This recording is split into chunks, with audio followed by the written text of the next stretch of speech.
Hi everyone, and welcome to the Modern Maker Workroom. Once again, I am going to start doing a few of these small technique-driven videos because I feel like I do these nice projects where I show you how to stitch everything really carefully. You know, we work step by step through a very long set of processes, and I think that some of these shorter ones might actually be a little bit better to help you understand concepts in working as opposed to a specific kind of stitching that is meant for the garment that we're working on. To start, I want to talk a little bit about how to hand sew faster. Now, most people, they learn hand sewing as a leisure craft. They don't learn it as a professional tool. You have a lot of people who they want to hand sew and they go very carefully and very slow. It becomes sort of like this relaxing leisure art.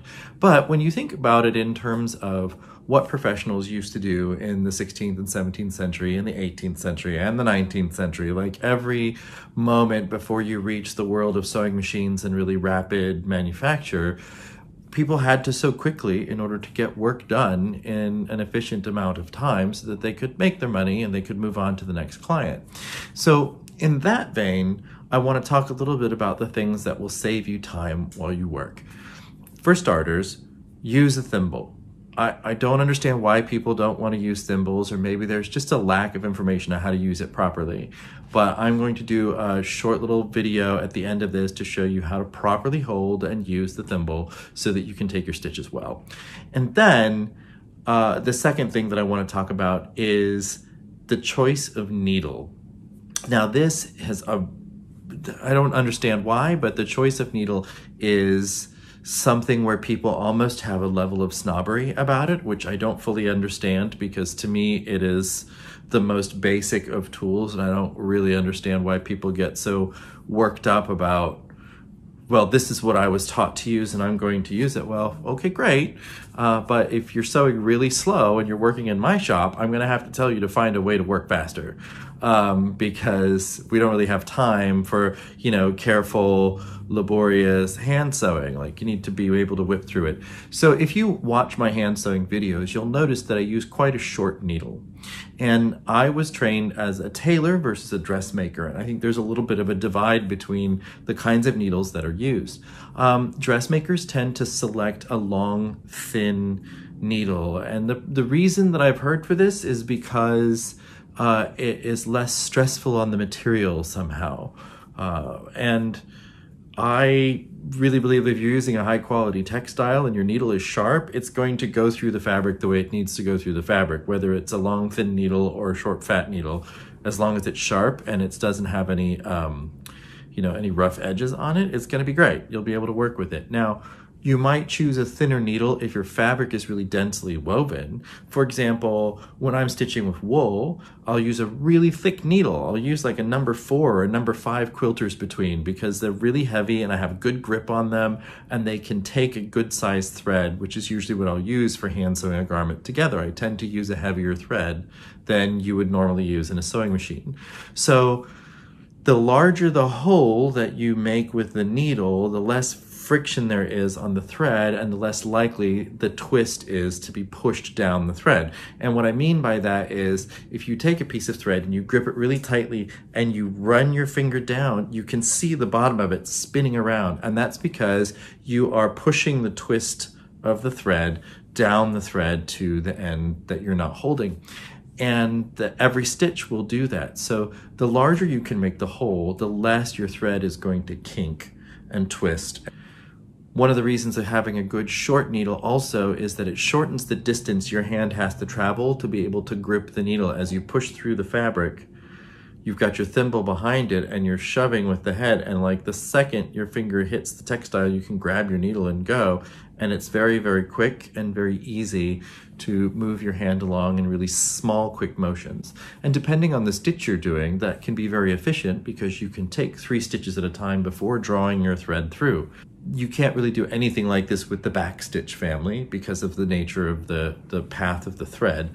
But for basting stitches, for running stitch, you could take 2 or 3 stitches at a time and then draw. When it comes time to actually sewing seams, I usually go one size of thread heavier than would normally be used in like a modern machine sewing world. So for example, if you would use like a regular dual duty Coates and Clark thread in your sewing machine, that's your sewing machine thread. And then if you were going to say the next thread up would be top stitching thread. So, you know, the thread that you would use for top stitching like jeans or a nice jacket or something. The heavier thread like that, that's the one that I use for hand sewing, for my regular hand sewing stitches. I'll use the top stitching quality thread. These are just a few of my small tips. Now let's get on to the hand sewing demonstration using the thimble, and I'll really show you how to get in and make that thimble function well for you. Now, everyone fights it at first. It's just the way that it works. I had the same issues when I was an apprentice tailor, and my boss, I was getting paid because I worked in a suit shop. My boss said, use the thimble or you're out of a job. I said, okay, and I had to learn how, and I did, and I'm really glad that I did because it has made my career so much better. I don't have injuries on my finger. I get to have a really nice, beautiful sterling silver thimble that has become a part of me, and I think that once you get used to it, you'll really enjoy using it. But, you know, we'll also talk about the quality of the thimble and what equals a high quality thimble versus a cheap piece of junk that you can get at your local craft store. This needle is a size 5 quilters between. And when it says between, there's 3 different needle lengths. There are blunts or shorts, there's longs or sharps, and then there are betweens, which is literally just the size in the middle. So I'm using this size 5 between because I know that for me, size 5 stitches well through silk. It's just big enough that it stretches a nice hole for the thread, but it's not so small that it's going to cause problems, and it's also not so thick that it'll be hard to push through the fabric. Now, basting is one of the things that you have to do when you're hand stitching because you should not use pins. When you use pins in your hand stitching, you just leave yourself an opportunity for the thread to wrap around the pins, okay? So I'm basting the seam together before I stitch it permanently, and this basting will come out later. Now I have a nice piece of white thread. This is that T40 that I was talking about earlier. This is about the size of your regular dual duty plus hand sew or machine sewing thread. And here's how the thimble works, right? I have the needle is gripped between my thumb and forefinger. And then I have the thimble behind. And if you look, I've got my fingers open and you can see where the thimble is. So it was really easily explained by one of my students recently who said, if you do a lot of writing by hand, that callus that you get on the side of your finger, that is where this thimble goes. So it keeps your hand in a very natural position, and the thimble goes right behind the head. And then you take your stitches. Now for basting, I will line up my edges, and I'll take 3 stitches at a time,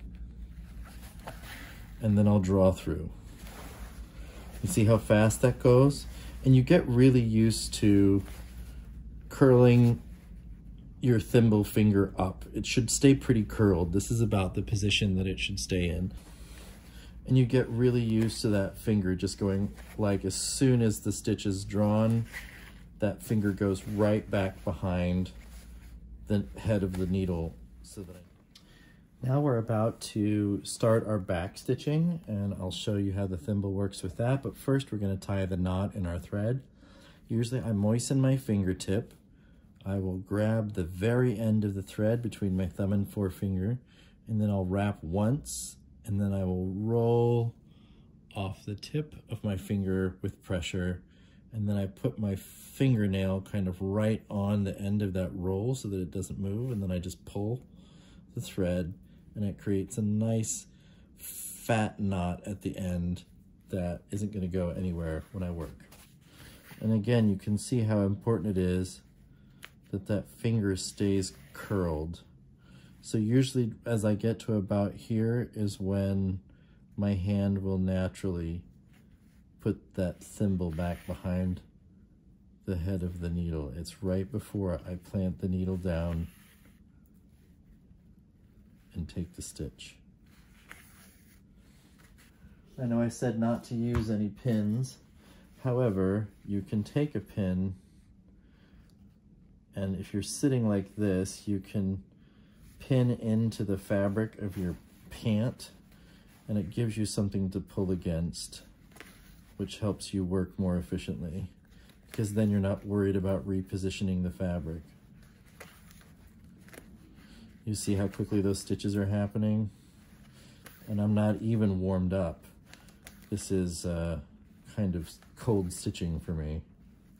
And that's something that I want to really stress, is that warm-ups are important. I'll do a separate video at some point about different warm-ups that you can do for your hands and different ways that you can make sure that you're taking care of your limbs while you're working. You shouldn't be sitting for too long. You should make sure to limber up before you get to work, just like any other creative professional, right? Like opera singers do warm-ups, actors do warm-ups, writers will warm up, musicians warm up. Everybody does their warm-up, especially when their hands are involved. So that's something that you want to keep in mind, that this is all handwork, and if you want to preserve your body for as long as you can to be able to do this work, you'll want to make sure that you do your warm-ups. I hope you've enjoyed this little quick lesson on just different techniques that you can use to speed up your hand sewing.